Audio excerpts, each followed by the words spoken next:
Kamusta mga post, itong episode na to, quick tutorial to paano magpalit ng front brake pad ng ating NMAX V2 2021. Makapal pa naman tong brake pad niya mga post, pero yung ayoko dito, hindi ko naman sa sinisira yung brand na yun. Bendix to, yung kulay blue. Second hand kasi itong ating NMAX, tapos yung ayoko dun sa brake pad na nakalagay, Bendix. Kasi yung Bendix, matagal talaga siyang masira. Pero yung problema lang kay Bendix, matagal nga siyang mapudpud, pero pinupudpud naman niya itong kanyang rotor disc o yung kanyang disc brake.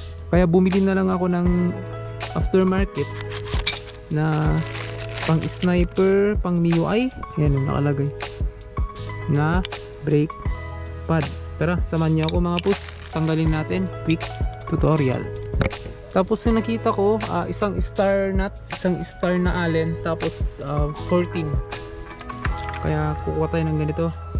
Una nating tatanggalin mga post is itong kanyang dalawang nakalagay sa caliper.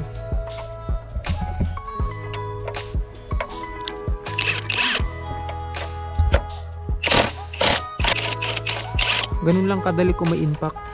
Yan o, sobrang kapal pa. Pag natanggal na yung mga post, mayroon siyang pin. Yan. Gagamit kayo ng long nose.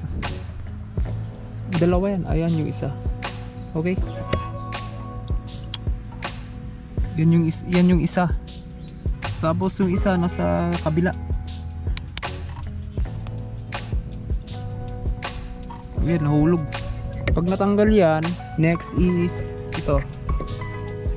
Yan. Nahihila lang yan. Diba? Tanggal na. Tapos yung gitna, push nyo.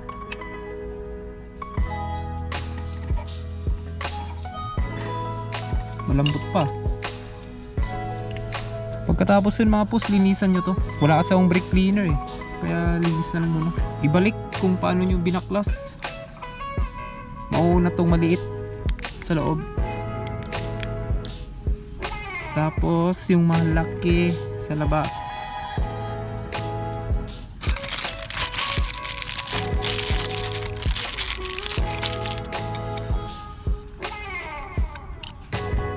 Tapos ilalagay na tong pin.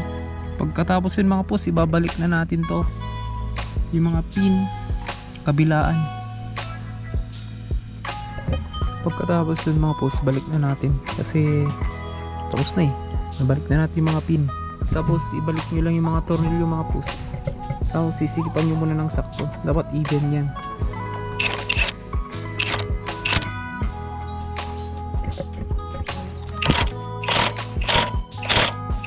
Tapos yun, preno mo lang. Kung matigas na, okay na yan.